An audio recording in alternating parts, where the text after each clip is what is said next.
하나님의 복은 여러 가지 통로로 나에게 임하는데 무엇보다도 사람을 통해서 임합니다.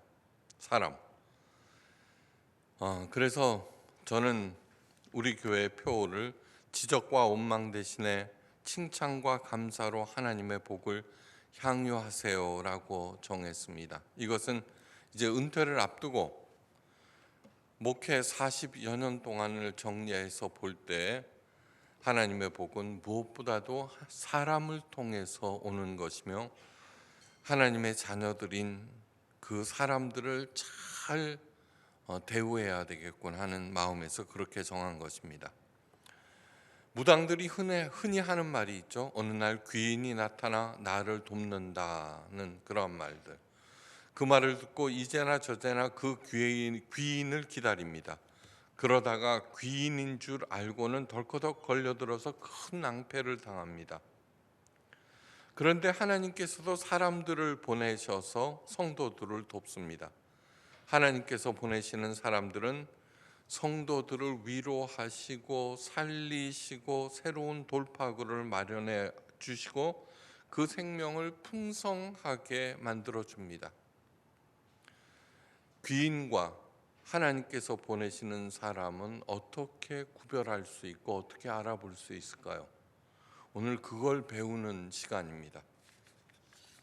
오늘 본문 말씀은 하나님께서 보내신 군대 대장 이야기입니다.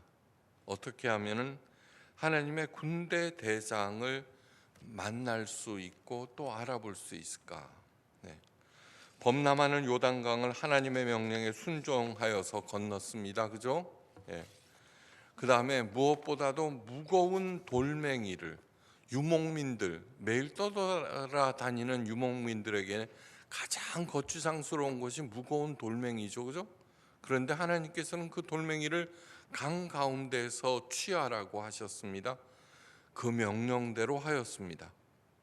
또 난공불락 여리고성을 코앞에 두고 할례를 실시하였습니다. 말도 안 되는 얘기입니다.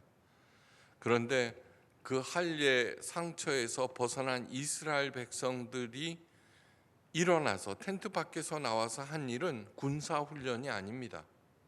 유월절을 지키는 일이었습니다. 유월절은 어린 양의 피를 문설주와 임방에 바르고 하나님의 심판을 피하고 하나님의 구원을 받은 그날을 기념하는 날입니다. 적군을 코앞에 두고 그들은 유월절을 지킴으로 다시 한번 하나님의 약속을 마음에 새긴 것입니다. 하나님의 구원을 상기시킨 것입니다. 그런데 이러한 일련의 과정을 이스라엘 백성, 여호수아와 이스라엘 백성들은 그냥 하나님의 지시에 따라서 이렇게 움직였던 것입니다. 근데 여리고성 입장에서 이스라엘을 한번 바라볼 필요가 있습니다. 요단강이 범람하는 시기이므로 이스라엘 백성들은 강물이 가라앉으면 도강하리라 생각했는데, 그런데 놀랍게도 이스라엘 백성들은 1년에 딱 한 번 범람하는 그 요단강을 건넜습니다. 그 방법은 모릅니다. 어떻게 그 강을 배도 없이 건넜나 모릅니다. 그래서 곧 첫 올라오겠구나 예상하고 반짝 긴장하고 있는데 갑자기 진을 치고는 남자들이 무엇인가 알 수 없는 일들을 행합니다. 요단강을 건넌 다음에 길갈이라고 하는 그곳에서 여리고성까지는 불과 3-4km로 이렇게 눈에 보이는 그런 것입니다. 그리고는 이상한 걸음걸이로 각자 텐트 속으로 들어가서는 한동안 일주일 열흘 나오지 않고 바깥에서는 여자들과 어린이들만 눈에 띄었습니다. 찬스인가? 그래서 공격해 볼까 하고 생각해 보았지만 도무지 무슨 일을 하는지 알 수가 없어서 섣불리 그럴 수도 없었습니다. 근데 며칠 지나자 남자들이 하나 둘씩 나오기 시작합니다. 그런데 이번에는 남녀노소 모두가 한데 모여서 알 수 없는 일을 밤새도록 행합니다. 유월절 잔치는 밤에 하거든요. 지금 이스라엘 백성들은 하나에서 열까지 하나님의 명령에 따라서 순종하고 있습니다. 그런데 여리고 군사들은 그것이 무엇인지 알지 못합니다. 처음 보는 일들이기 때문입니다. 그래서 겁을 먹고 바라볼 뿐입니다. 우리가 마음에 새겨야 할 아주 중요한 것이 있습니다. 하나님의 사람들이 하는 일을 세상 사람들이 알지 못합니다. 지금 교회가 비웃음의 대상이 된 이유는 뭐냐 하면은 하나님의 명령대로 하지 아니하고 인간의 소욕에 따라서 자기 욕심에 따라서 하나님의 이 기독교를 무당 종교로 만들었기 때문에 비웃음의 대상이 된 것입니다. 우리가 만약에 하나님의 명령에 따라서 지시에 따라서 하고 있다면은 세상 사람들이 이를 우습게 여기는 것이 아니라 오히려 두려워합니다. 저 사람은 분명히 지금 현재 자기에게 닥친 어려움으로 좌절해야 하고 초조해야 되고 우왕좌왕해야 되고 슬퍼해야 되는데 이상하게 여유롭게 웃고 있습니다. 도무지 종잡을 수가 없습니다. 그 이유는 무엇이냐 하면은 세상 사람의 배후에는 사탄이 있지만 성도들의 배후에는 하나님이 계시기 때문입니다. 여기에서 성도라고 하는 것은 그냥 교회 다니는 사람, 하나님을 믿는 사람이 아닙니다. 참 성도들입니다. 어떤 상황에서도 하나님의 명령이라면은 그냥 묵묵히 따르는 사람들을 얘기합니다. 이스라엘 백성이 하나님의 명령에 따를 때 여리고 군사들이 공격을 하지 못하는 이유가 여기에 있습니다. 마음에 새기시길 바랍니다. 하나님의 명령에 순종하는 것이 가장 안전한 길입니다. 안전한 길. 그래서 하나님의 명령에 순종하는 초대 교인들의 별명이 무엇이냐 하면은 세상이 감당치 못하는 자들이었습니다. 여러분들은 세상을 감당하지 못하지 않습니까? 그러면 성도가 아닙니다. 우리들의 진짜 이름은 세상이 감당치 못하는 자들입니다.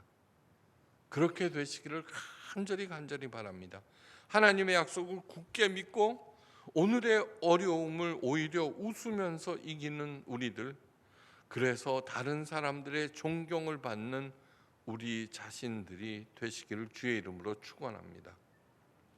6월절 절기를 마치고 이스라엘의 새로운 지도자 여호수아는 여리고성을 살피기 위해서 전망이 좋은 곳으로 나왔습니다. 그런데 그때 멀리서 어떤 사람이 칼을 들고 이쪽으로 성큼성큼 다가오고 있었습니다. 아니, 저 사람은 누구인가? 혹시 적군인가? 적군이라면 어떻게 겁도 없이 홀로 이쪽으로 저렇게 오는 것일까? 여호수아는 아연 긴장하지 않을 수 없었습니다. 여호수아가 그 사람에게로 다가갔습니다. 그리고는 긴장하며 물었습니다. 너는 우리를 위하느냐? 우리의 대적을 위하느냐? 그러자 그 사나이는 놀라운 말을 합니다. 아니라 나는 여호와의 군대 대장으로 이제 왔느니라. 그 말에 여호수아는 황급히 땅에 엎드려 절을 하며 이렇게 말합니다. 나의 주여, 종에게 무슨 말씀을 하려 하시나이까? 어떤 말씀이라도 지금까지처럼 순종했던 것처럼 지금도 순종하겠습니다. 그런 뜻이죠. 우리 하나님께서는 하나님의 명령에 순종하고 있는 여호수아와 이스라엘 백성들을 돕기 위해서 친히 하나님의 군대 대장을 보내셨습니다. 여러분들 중에 하나님께서 보내신 군대 장관을 만나보신 적 있습니까? 없다고 대답할 것입니다. 그런데 모든 성도들은 나도 모르는 사이에 하나님께서 보내신 사람들을 만나고 있고 만날 것입니다. 그 사람이 누구일까요, 도대체?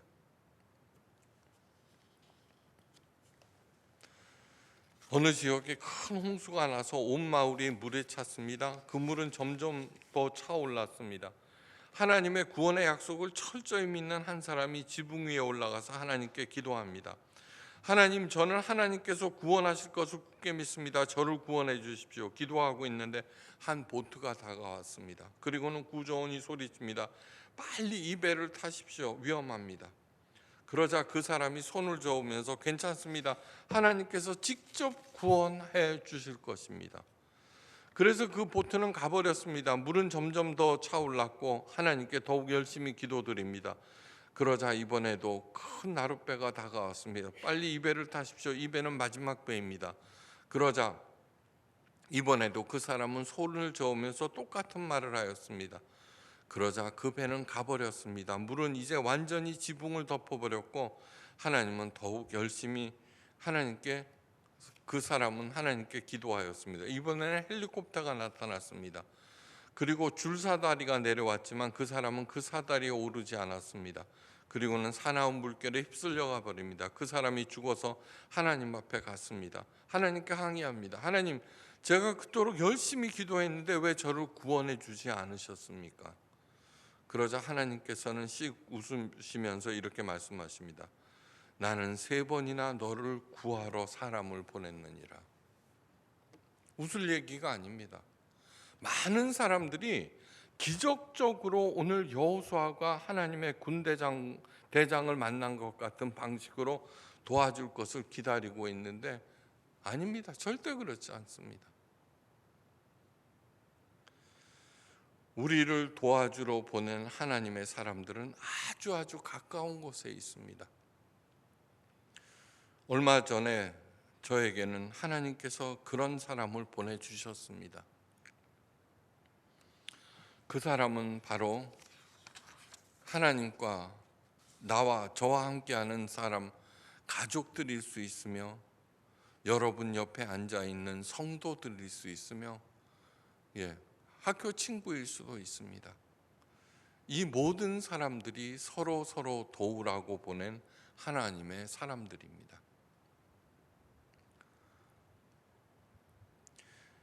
이 말을 들으며 바로 이런 생각이 들 것입니다. 이 사람이 하나님께서 보내셨다고 사사건건 골치만 아프게 하고 방해만 하고 있는데요. 우리 모두가 하나님의 군대 장관이 되기 위해서는 또한 하나님의 도움을 받기 위해서 해야 하는 선결 조건이 하나 있습니다. 이것을 하지 않고는 우리들은 하나님의 군대 장관을, 군대 대장을 절대로 만날 수 없습니다. 아담에게 돕는 배필로 하와를 보내셨습니다. 돕는 배필 이렇게 하니까 무슨 보조나 헬퍼, 어시스탄트로 생각하는데 이 성경은 돕는 배필을 히브리어 에제르라고 적고 있습니다. 히브리어 에제리를 돕는 배필이라고 번역한 것입니다. 그런데 이 에제르라고 하는 것이 어마어마한 명칭입니다. 도우시는 자라는 뜻입니다. 도우시는 자 하나님 할 때 에제르 하나님 이렇게 합니다. 에제르는 하나님께서만 쓰시는 지극히 거룩한 칭호를 하와에게 부여하신 것입니다. 근데 성경은 남자들이 번역했죠. 그러니까 올바른 번역은 뭐냐 그러면 하와는 눈으로 볼 수 있는 하나님이라는 뜻입니다. 자, 그럽니다. 이제 그러면 남편을 듣고 알았지? 나는 하나님이야. 이러실 건데 택도 없습니다. 그 얘기는 무슨 얘기냐 그러면 먼저 하와가 하나님, 눈에 보이지 않는 에제르한테 배워서 하나님으로부터 제대로 배워서 눈에 보이는 하나님의 역할을 하라는 것입니다.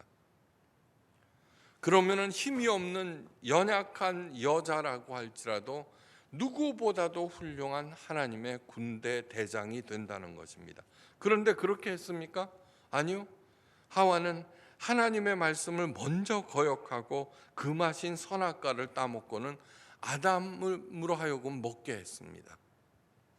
이렇게 하니까 하나님의 군대 대장이 되어야 할 사람이 가장 큰 걸림돌이 되어버리는 것이죠.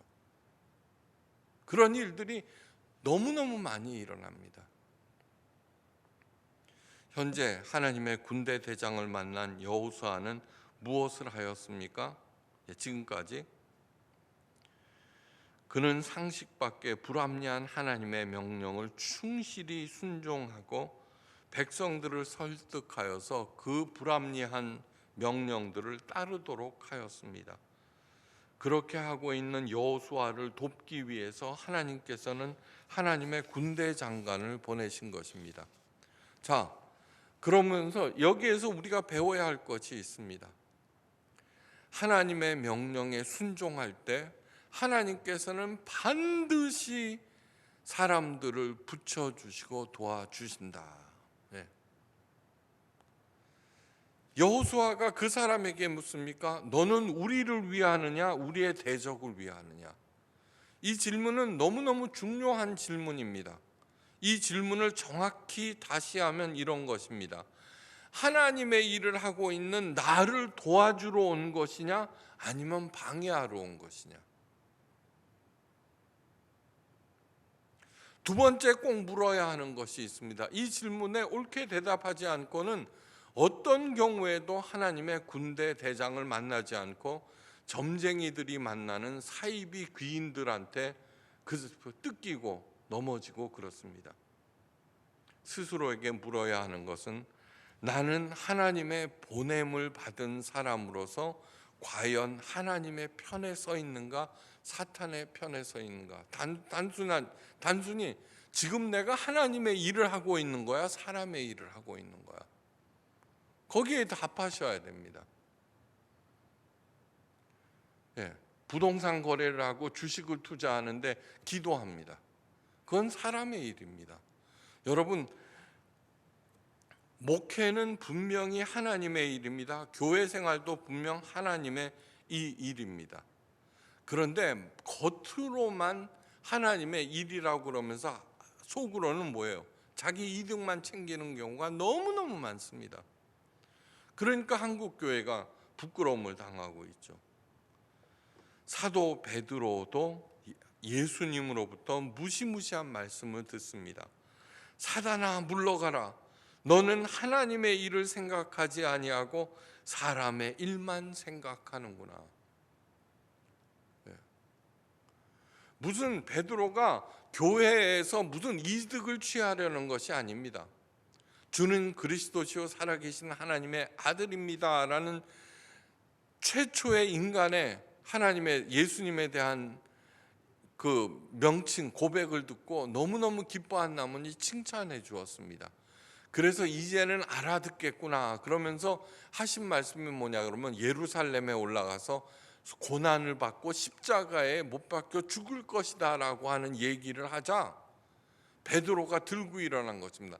절대로 그런 일이 일어나지 않습니다. 그때 예수님께서 베드로에게 한 말, 사단아 물러가라. 너는 하나님의 일을 생각하지 아니하고 사람의 일만 생각하는구나.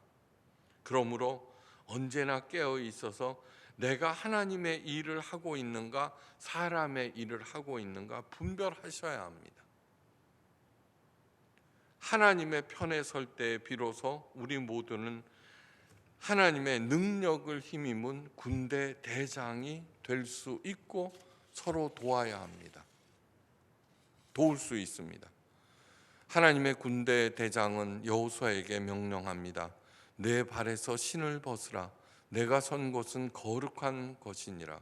이 명령은 모세에게 처음 내려진 명령과 동일한 것입니다. 신발은 온갖 것을 다 밟고 다니는 더러움과 죄를 상징합니다. 신발을 벗으라는 것은 죄와 더러움에서 벗어나라는 것입니다. 신발을 벗는 행위는 한마디로 겸손함을 의미합니다. 예수님께서 십자가 처형을 앞두고 제자들에게 최후의 만찬을 베푸십니다. 그런데 그 자리에서도 제자들은 누가 더 높으냐 누가 더 세냐로 싸웠습니다. 머리 싸움을 한 것입니다. 예수님께서 그 광경을 보시고 얼마나 가슴이 아프셨겠습니까?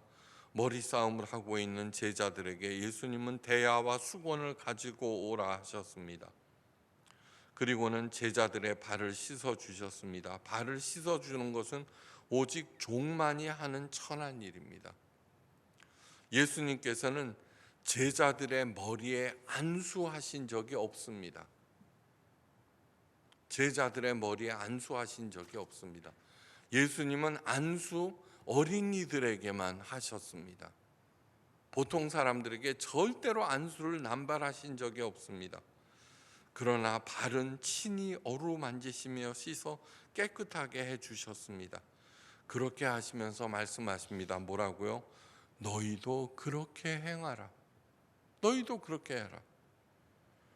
죄와 더러움을 벗을 때, 목소리를 낮춰 겸손해질 때, 서로가 서로를 섬길 때 교회는 하나님의 능력이 살아있는 거룩한 곳이며 수많은 하나님의 군대 대장들이 포진한 하나님의 나라가 됩니다.